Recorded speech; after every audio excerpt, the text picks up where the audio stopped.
I'm sitting here today with Kim DeGraaf from Veterinary Clinic Solmeren, and we're talking about something that has really been sort of important to us over the last half a year is gastric ulcers. We basically had, a situation where we thought we had sort of looked after all the things that we didn't have to worry about gastric ulcers. And, we were feeding hay before grain. The horses were in the field. We were giving Gastriguard to ship. They were on the gastric food and gastric supplements.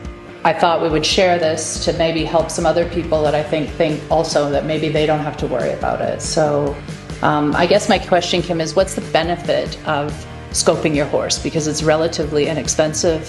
Why would you do that?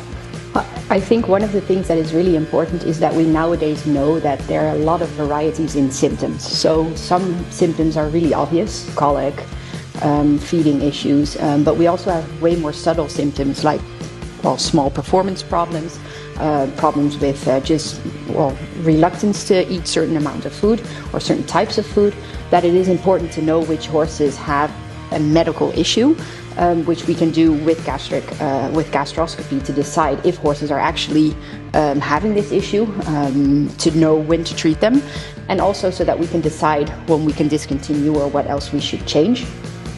So, and basically, after we treated the horses or during the treatment time, we changed a lot of things that we thought we were already doing right. Maybe you can just talk about the things that we changed to make sure that we maintained the horses. Most of it has to do with feeding and the way we feed them, which for me, I think three or four things are the most important. One is that we feed haylage, silage before we give any concentrates to make sure that we have a buffer. The second thing is that we have to make sure that the stomach is buffered actually 24 hours a day. A horse produces acid all the time, so we're supposed to make sure that the stomach isn't empty for 4 or 5 hours during any type, so also during the night. So feeding at 11 or 10 at night and horses being done with their meal at 2, make sure that they have really long gaps. And I think another thing is making sure that they have sufficient haylage or silage in general. So if we know the dry matter or the dry amount of our food, we can just calculate. Every horse has to have 1.5 kilo of dry matter haylage per 100 kilo horse. So you can just check if you're actually feeding enough. Because when we bring these big batches in front of the stable, there's a lot of air. It seems to be a lot, but when you actually calculate, it may not be sufficient. Right. So basically what we're doing now is we're giving like a chaff before we feed hay, then we're giving hay, then we're giving grain, and then that goes on through the whole day. And before we ride the horses, they get a couple handfuls of chaff, and before they get on the truck and in the truck.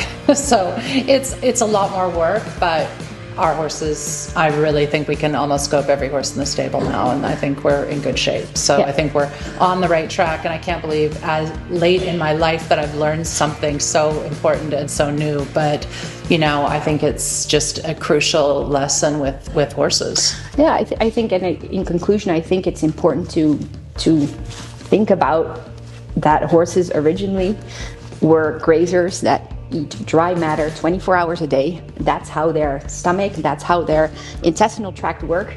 And while domesticating horses, using them for the work we do, we have to change that a little bit, but we have to keep in mind that we go as close to that 24-hour feeding a day to prevent this. And I think if we do that, most of the problems won't occur, or at least will be treated easily. Right.